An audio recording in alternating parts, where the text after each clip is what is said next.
Ladies and gentlemen, welcome back to the episode of Devil's Den Hockey, and we are back with a triumphant victory over the Philadelphia Flyers. The Devils win 5-0, and it was arguably the best offensive performance of the New Jersey Devils since what feels like Christmas, considering they haven't been the same nearly all of January and been on a considerable slump. We lost the Flyers last time, but we beat them tonight. So let's get into this. We're going to break down each period as it goes. There's a lot to talk about. There's 5 goals. Lots of guys had a lot of points. Lots of guys to talk about, so let's just jump right on into this. So, first period, nothing happened. And I mean absolutely dick butt kiss nothing. New Jersey had 7 shots the entire period. The Flyers had 10. Jake Allen is by far the only reason why that game was 0-0 going into the second period. The amount of cross-crease saves where half the net is open, where Jake is getting ready, it gets passed across and he's having to jump across and make God knows how many saves. Jake Allen is playing phenomenally well, and he's had to. Since Markstrom has been out, he's had to play phenomenal hockey, and he has. Jake Allen, again, continues his success, gets a shutout tonight, and is the only reason that game is 0-0 going into the second period. So, first period, Flyers have 10 shots, Devils have 7. We go into the second, and this is the period where the magic happens. This is the period where a message is sent. We are back, and we are coming for you. So, I made a whole list of who scored and who got points, so we're going to go into this. So, first goal was scored by Andre Palat from Jack Hughes and Jesper Bratt on the power play. That is Andre Palat's 11th goal this year. It's Jack Hughes' 40th assist and Jesper Bratt's 41st assist. I can only imagine the competition in the locker room. I'm going to get more assists than you. Know me. But it doesn't matter. Power play is back. The power play has definitely struggled over the last couple of weeks, and it's good to see the power play getting started. And that's the first power play unit. That's Andre Palat, Jack Hughes, Jesper Bratt getting it done on that first power play unit, and the Devils go up 1-0. But it's not going to be for long, because Luke Hughes gets his 4th goal of the year as a defenseman. He gets his unassisted off of a huge turnover. He rips it out and says, fine, if we can't get the puck to be cleared, I'll do it myself. He takes the puck, skates by 2 Flyers, breaks out, hauls ass to the net, and scores! Luke Hughes, and it's 2-0 Devils, and they're not going to stop there. No, they are not. Nathan Bastian joins the scoring, a name that we have not heard in a long time when it comes to scoring. Nathan Bastian gets his 3rd goal of the year, also on the power play. So now you've got the first power play unit and the second power play unit starting to come around. So that's Nathan Bastian's 3rd goal of the year, assisted by Timo Meier for his 21st and Luke Hughes for his 17th assist of the year. So Luke Hughes, I think right now has about 20 points. Wouldn't be surprised if he finishes the year with about 30, 35. Wouldn't be surprised. However, the scoring does not stop there. It is now 3-0 Devils. And remember, this is all in one period. So whatever Keefe said in that locker room at the first intermission clearly set a fire under their asses, and they got to work. Ending the second period, we have Dawson Mercer scoring, assisted by Timo Meier and Bratt Pesce. That's Meier's 22nd assist and Pesce's 7th assist. And we close out that second period up 4-0.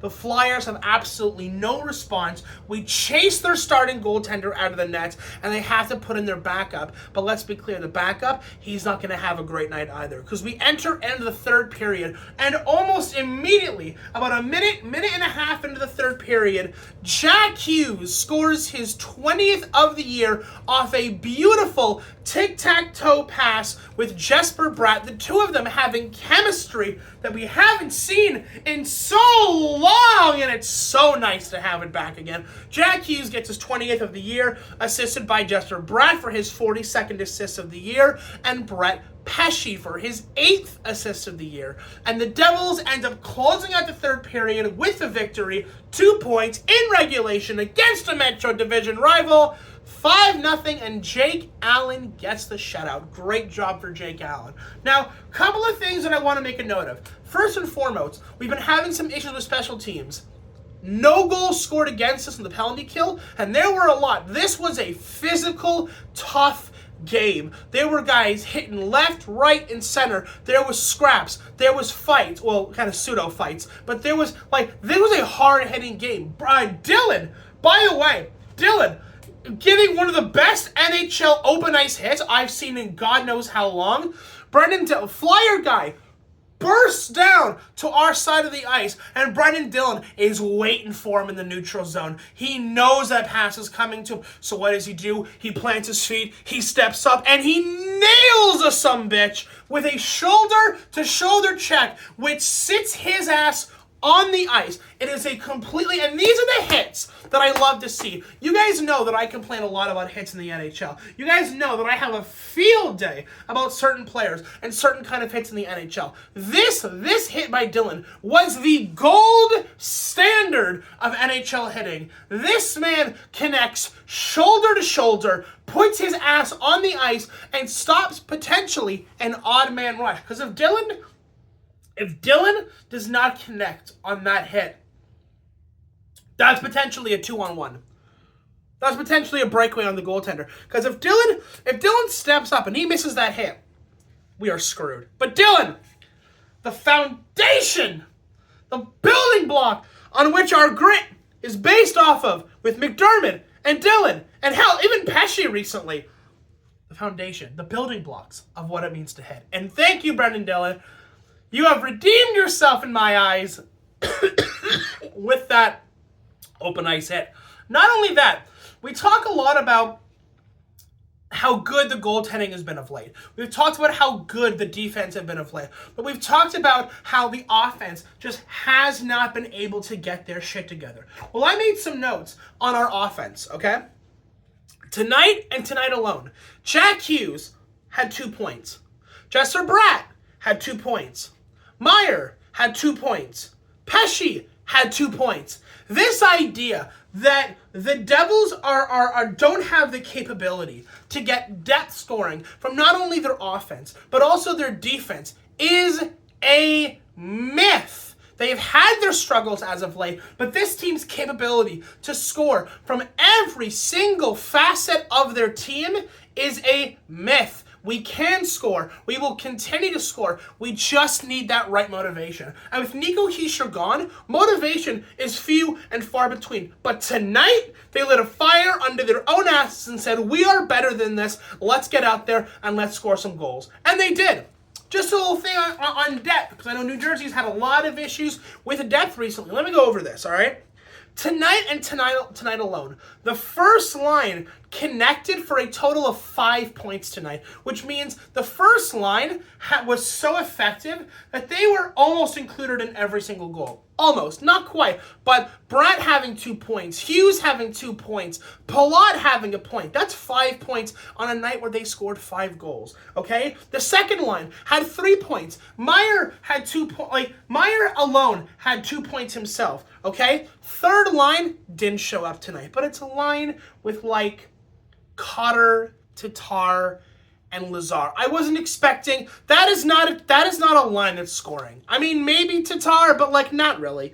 And the fourth line got a point thanks to Nate Bastian, and the defense had 3 points tonight. So this idea, and I want to put that to bed, this idea that the Devils are having issue with depth. Is our bottom 6 the best it could be? No, it's not. Let me be clear about that. People are correct when they say, if we're just looking at raw talent and skill, the third and fourth line is not that. But that's not what they're designed to be, okay? They're designed to be shutdown lines, grit lines, toughness lines. Could it be better? Sure it could. But if your first 2 lines aren't getting it done, then to expect the third and fourth line to step up and be scoring a bajillion goals for you all the time, I think is just it's a ridiculous notion, okay? The first and second line tonight by themselves contributed for 8 points tonight. These are the nights where, like, take the victory and, like, build on it, but this idea that, like, well, if Jack and Bratt and Meier and Mercer and all of them just aren't wanting to score,